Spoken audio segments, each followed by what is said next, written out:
Hello friend, CGPSC handwritten notes के YouTube channel में आप सभी का बहुत बहुत स्वागत है।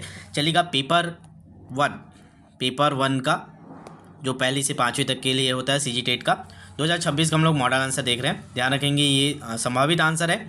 आप लोग ने पेपर दिला के आया, बहुत अच्छा आपका पेपर गया होगा। बाल विकास का भी हम लोग ने 30 क्वेश्चनों का आंसर दिखा।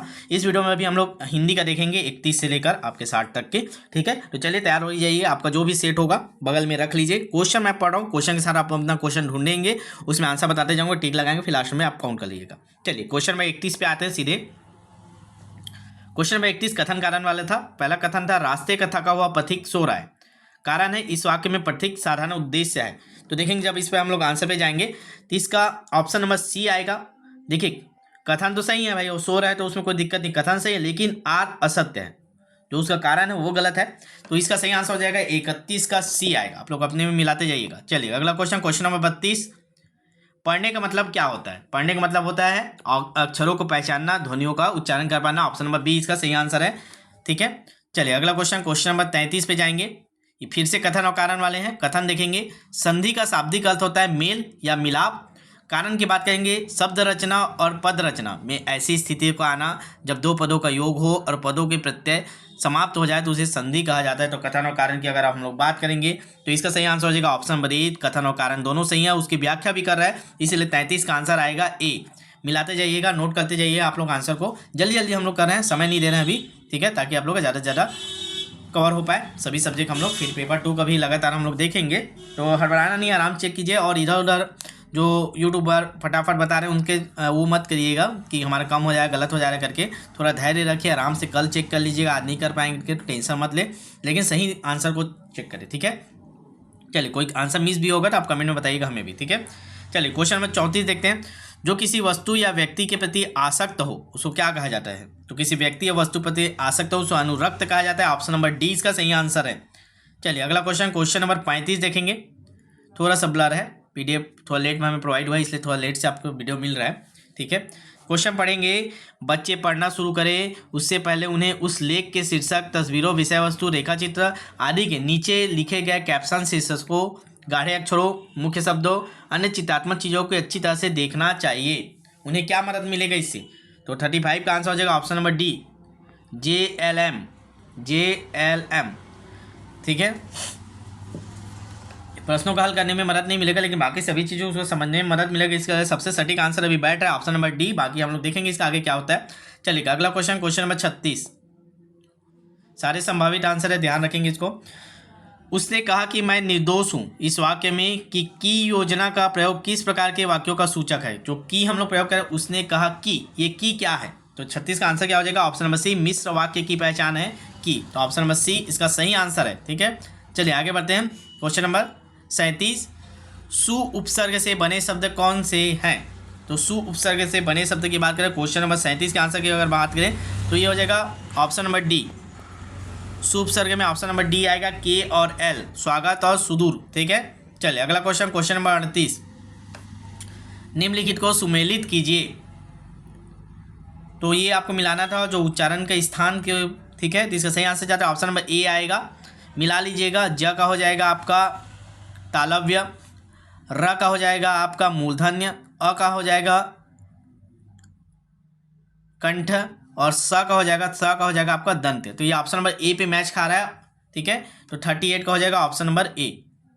चलिए अगले क्वेश्चन को आगे बढ़ते हैं। क्वेश्चन नंबर 39, निम्न में से मन से संबंधित मुहावरा नहीं है। कौन सा मन से रिलेटेड मुहावरा नहीं है? तो 39 का हो जाएगा ऑप्शन नंबर डी, मन की बात। ये कोई मुहावरा नहीं है। ठीक है, चलिए क्वेश्चन नंबर 40, मौखिक भाषा की छोटी से छोटी सार्थक इकाई क्या है? तो मौखिक भाषा की सबसे छोटी सार्थक इकाई क्या है ये बताना था। ये होता है आपके शब्द, ऑप्शन नंबर ए। चलेंगे आगे देखते हैं। क्वेश्चन नंबर 41, भाषा सीखने के उद्देश्य क्या है? भाषा सीखने के उद्देश्य क्या है? तो इसका सही आंसर हो जाएगा JKLM। सभी आएंगे, सभी जितने दिए शब्दों को उच्चारण को समझना, शब्द पढ़ने की क्षमता विकसित करना, विराम चिन्हों का प्रयोग, व्याकरण का सटीक प्रयोग, ये सारे आते हैं आपके भाषा सीखने के। तो आंसर हो जाएगा डी, 41 का डी। ठीक है, चलिए आगे बढ़ते हैं। 42 नंबर पे आते हैं। क्वेश्चन नंबर 42 है आपका, सही जोड़ी मिलाना था। कारक का है, संप्रदान कारक, करण कारक, अधिकरण कारक, अपादान कारक। तो इसको जब हम लोग मिलाएंगे तो इसका सही आंसर हो जाएगा ऑप्शन नंबर डी आएगा। मिला लीजिएगा। ठीक है, पहला का आपका आ जाएगा अपादान, वह संध्या समय गंगा किनारे जाता है। ठीक है, मिला लीजिएगा इसको, ज़्यादा समय नहीं लेते। ऑप्शन नंबर डी आएगा इसका सही आंसर। चलिए क्वेश्चन नंबर 43, निम्नलिखित वर्णों में से कौन सा वर्ण संयुक्त स्वर नहीं है बोला है। तो कौन सा संयुक्त स्वर नहीं है, तो ये हो जाएगा आपका 43 का हो जाएगा बी, उ, ये नहीं है। बाकी ए, औ, ए, ओ ये आपके संयुक्त स्वर्ण के अंतर्गत आते हैं। चलिए अगला क्वेश्चन नंबर 44 की, अपठित गद्यांश होते हैं। कैसे होते हैं अपठित गद्यांश, इसके आंसर पे जाते हैं। ऑप्शन नंबर बी, ऐसे गद्यांश जिनका पाठ्य पुस्तकों से संबंध नहीं होता, ये होता है अपठित गद्यांश। क्वेश्चन नंबर 44 का बी। 45 पे देखेंगे, बढ़िया क्वेश्चन आया है। थोड़ा सा आपको जितना प्रैक्टिस किए होंगे उस आधार पे आपको सही आंसर लगाना था। थोड़ा डीपली आया, सरल क्वेश्चन भी नहीं बोल सकते, लेकिन अच्छे क्वेश्चन आए हैं, कठिन इसको नहीं बोल सकते, मीडियम लेवल के बढ़िया क्वेश्चन है। क्वेश्चन नंबर 45, आपको सही जोड़ी मिलाना है, तो इसका सही आंसर ऑप्शन नंबर डी आएगा। 45 का मौखिक परीक्षा, श्रुत लेखन, ये सब जानते हैं आप लोग। ठीक है, डी में एक पहले का क्या हो गया, मौखिक परीक्षा, तो ये आपका सस्वर वाचन करना। ठीक है, दूसरा आपका हो गया श्रुत लेखन, शिक्षक द्वारा सस्वर वाचन जिसे विद्यार्थी लिखेंगे। ठीक है, यहीं से आप पकड़ सकते थे। लिखित परीक्षा, अक्षर मात्रा, लिखित परीक्षा व्याख्या करना आएगा। भाषा सीखना मतलब अक्षर मात्रा वाक्य सीखना, तो ये हो जाएगा ऑप्शन नंबर डी, एकदम परफेक्ट आंसर है 45 का। चलिए क्वेश्चन नंबर 46 की ओर आगे बढ़ते हैं। लंबा सा क्वेश्चन है, राजभाषा, राष्ट्रभाषा, मातृभाषा, प्रादेशिक भाषा, बढ़िया बढ़िया क्वेश्चन दिए हैं इस बार, शानदार। ये हो जाएगा 46। अगर हम लोग सीधे आंसर पे आते हैं तो ये आपका आंसर हो जाएगा ऑप्शन नंबर ए, 46 ए। आप लोग मिला लीजिएगा इसको। ठीक है, 46 का ए आएगा। चलिए 47, वसंत का पर्यायवाची क्या होता है, तो वसंत का पर्यायवाची आपका होता है कुसुमाकर। ऑप्शन नंबर 20 का सही आंसर है 47 का। चलिए आगे बढ़ते हैं, अगला क्वेश्चन नंबर 48, वैंते का पर्यायवाची है, तो वैंते का पर्यायवाची हो जाएगा गरुड़। ऑप्शन नंबर सी। चलिए अगला क्वेश्चन नंबर 49 है, कथन और कारण वाला है। कथन है आपके मूल्यांकन की विश्वसनीयता का संबंध अंकन से है। अंकन को विश्वसनीय बनाने के लिए वस्तुनिष्ठता लाना आवश्यक है। कारण है भाषा परीक्षण में निबंधात्मक प्रश्न अत्यधिक महत्वपूर्ण होते हैं, इन्हें हटाया नहीं जा सकता। ठीक है, तो कथन कारण आपका क्वेश्चन है मूल्यांकन से संबंधित, तो ये है क्वेश्चन नंबर 49। इसका अगर आंसर की बात करें तो ऑप्शन नंबर बी आएगा। कथन और कारण दोनों सही है, लेकिन उसकी सही व्याख्या नहीं है। ऑप्शन नंबर 20 का सही आंसर है 49 का।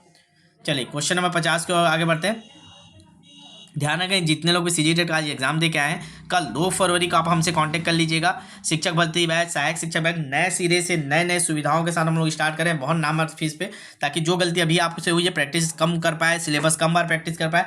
कम से कम हम लोग 8 से 10 बार प्रैक्टिस करेंगे, जितने बार होगा उतने बार करेंगे, लगातार स्टार्ट करेंगे कल से। ठीक है, तो जिन लोग भी जुड़ना चाह रहे होंगे, जिन लोग सीजीटेट में नहीं जुड़ पाएंगे, सीजीटेट में जुड़े होंगे, उसके बाद अगर आप चाह रहे हैं कि बेहतर तरीके से हम लोग तैयारी करना चाहते हैं एक एक टॉपिक वाइज, तो जरूर जुड़िएगा। चलिए जल्दी जल्दी आंसर देखते हैं। क्वेश्चन नंबर 50, उसने खाना खा लिया होगा, मैं खाना खा चुका हूँगा, तो यदि तुम खाओगे तो मैं भी खाऊंगा। इस वाले का आंसर क्या हो जाएगा क्वेश्चन नंबर 50 का, ऑप्शन नंबर बी इसका सही आंसर है। उसने खाना खा लिया होगा, ये आपका हो गया संदेहवाचक। आपको संदेह, खा लिया होगा कि नहीं खाया होगा पता नहीं। ठीक है, होगा मतलब आपका संदेहवाचक हो गया, तो ये आएगा ऑप्शन नंबर बी। 51 पर देखते हैं, कथन और कारण है। शाम ढलने पर गीता ने रोटी को खाया में परसर्गों के प्रयोग के कारण क्रिया पुल्लिंग एकवचन में है। यदि कर्ता में परसर्ग लगा है और उसे कर्म में भी को परसर्ग लगा है, इसका सही आंसर पे बात करते हैं सीधे, तो यह हो जाएगा ऑप्शन नंबर ए। कथन कारण दोनों सही है, उसकी व्याख्या भी ये कर रहा है। चलिए अगला क्वेश्चन नंबर 52, निम्न शब्दों को सही क्रम में रखकर मुहावरा का रूप दीजिए। तो जब हम इसको सही क्रम में रखेंगे, मुहावरा बनाएंगे, तो ऑप्शन नंबर ए इसका सही आंसर आएगा। ठीक है, पढ़ लीजिएगा, मुहावरा बना लीजिएगा। ऑप्शन नंबर ए 52 का हो जाएगा ए। चलिए 53 देखते हैं, कथन और कारण वाले फिर से क्वेश्चन है, देशज शब्द वाला क्वेश्चन है, ध्यान लीजिए अपने, फटाफट आप लोग पलटा के आंसर लगा लीजिए ना। नीचे दिए गए कथन, देशज वे शब्द है जिसकी व्युत्पत्ति का पता नहीं चलता। कारण, विदेशी विद्वान जॉन बिम्स ने देशज को शब्दों को मुख्य रूप से अनिवार्य स्रोत से संबंध माना है। तो 53 का आंसर क्या हो जाएगा जी, ऑप्शन नंबर ए और आर दोनों सही है, और आर ए की व्याख्या करता है, तो ऑप्शन नंबर ए हो जाएगा। ठीक है, 53 का। चलिए क्वेश्चन नंबर 54 पे चलते हैं।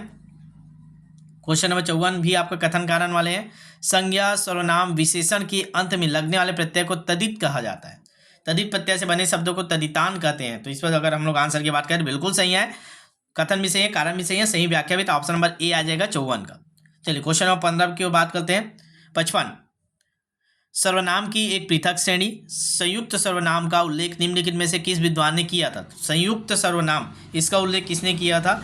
इसका सही आंसर हो जाएगा ऑप्शन नंबर सी, डॉक्टर डिमसित्स। ऑप्शन नंबर सी इसका सही आंसर है। ठीक है, 55 का ध्यान रखेंगे। चलिए क्वेश्चन नंबर 56 की ओर बढ़ते हैं। कमल का पर्यायवाची शब्द नहीं है बोला है, कौन सा इसमें से कमल का पर्यायवाची नहीं है? 56 की बात करेंगे तो ये आ जाएगा जलद। जलद मतलब बादल होता है, इसीलिए नहीं है, बाकी ये सारी चीज़ें आपके कमल का है, ये आपके बादल का है। ऑप्शन नंबर डी इसका सही आंसर है 56 का। चलिए क्वेश्चन नंबर 57, भाषा के रूप होते हैं कितने, कौन कौन से रूप होते हैं? तो सीधे आंसर पे हम लोग बात करेंगे, सारे सही हैं। उच्चारित, लिखित, दृश्य, अदृश्य सभी भाषा होते हैं भाषा के। ठीक है, क्वेश्चन नंबर 58 की बात करेंगे। निम्नलिखित शब्दों का क्रम निर्धारित कर लोकोक्तियाँ बनाना है। अब इसको आपको लोकोक्तियों के रूप में जमाना है, तो इसका सही आंसर हो जाएगा ऑप्शन नंबर ए, जमा लीजिएगा ए। ठीक है, गंगा गए गंगादास। ठीक है, फिर जमुना गए जमुना दास। ऑप्शन नंबर ए इसका सही आंसर है। चलिए 59 की ओर आगे बढ़ते हैं। क्वेश्चन नंबर 59, शरीर में भाषा में किस प्रकार का संकेत होता है? भाषा में किस प्रकार का संकेत होता है? ध्वन्यात्मक। ठीक है, ध्वनि निकलता है ना, इसीलिए ऑप्शन नंबर सी। बहुत शानदार क्वेश्चन है, बहुत अच्छे क्वेश्चन आए थे। मैं ऐसा मान के चल रहा हूँ इस बार बहुत अच्छा हमारे जितने भी बच्चे थे उनका अच्छा नंबर आएगा। ठीक है, क्वेश्चन नंबर 7, स्वर्ग प्राप्त, धर्मभ्रष्ट, नीतियुक्त, कृष्णपर्ण, एक आपके तत्पुरुष के अंतर्गत कौन कौन से हैं उसको आपको मिलाना था। सीधे आंसर पे बात करेंगे, ऑप्शन नंबर बी इसका सही आंसर है। मिला लीजिएगा एक बार आप इसको आराम से। ठीक है, बी आएगा इसका सही आंसर। तो ये हमारे 60 क्वेश्चन हो गए। आगे हम लोग लगातार भी आंसर देखेंगे। मैं फिर से आपको बोलूँगा, आज जितने लोग पेपर दिला के आए हैं, आप जो गलती किए तो दोबारा शिक्षक भर्ती में गलती मत कीजिएगा। नंबर नोट कर लीजिए, 75, 83, 86, 44, 61। कल से ही विज्ञापन का इंतजार नहीं करना है हमको, ना फॉर्म भरने का इंतजार करना है, ना पेपर का इंतजार। आपको कल से ही स्टार्ट करना है। प्रैक्टिस का एक एक टॉपिक वाइज हम लोग कंप्लीट करेंगे, पूरे सिलेबस का जितने बार हो जाए। और जैसे 100 नंबर का अगर सिलेबस आएगा उस समय उस सिलेबस को हम लोग उसी अनुरूप पैटर्न पे चालू करेंगे। अभी हम लोग 150 नंबर वाले जो हमारे सिलेबस उसी आधार पे हम लोग चलेंगे, फिर उसको हम लोग 100 नंबर का आएगा नया सिलेबस, तो उसमें हम लोग मर्ज करके उसकी तैयारी हम लोग करेंगे उसी में। ठीक है, तो कल से ही स्टार्ट करना है। इसमें मैसेज कर दीजिएगा, नंबर नोट कर लिए 75, 83, 86, 44, 61। ठीक है, CGPSC सैनिटर नोट्स टीम आप लोग देख रहे हैं, लगातार आपको एक एक टॉपिक वाइज तैयारी हम आपको कराते हैं। जितना ज़्यादा प्रैक्टिस करेंगे उतनी ही ज़्यादा आपको क्वेश्चन बनेंगे। क्वेश्चन नए आपको देखने को मिलते हैं, लेकिन प्रैक्टिस के थ्रू आप उन सभी क्वेश्चनों को सॉल्व कर सकते हैं। ठीक है, चलिए मिलते हैं नेक्स्ट वीडियो में नेक्स्ट सब्जेक्ट के साथ। तब तक पेपर 1 के भी हम लोग करें, पेपर 2 के भी हम लोग करेंगे, हो सकेगा कल सुबह करेंगे, लेकिन आराम से करिए, हड़बड़ाना नहीं है। इधर उधर का चेक करके परेशान मत होइए कि सर इतना कम हो रहा है इतना हो रहा है करके। ठीक है, चलिए कोई मिस्टेक होगा किसी आंसर में तो आप नीचे कमेंट में डाल दीजिएगा।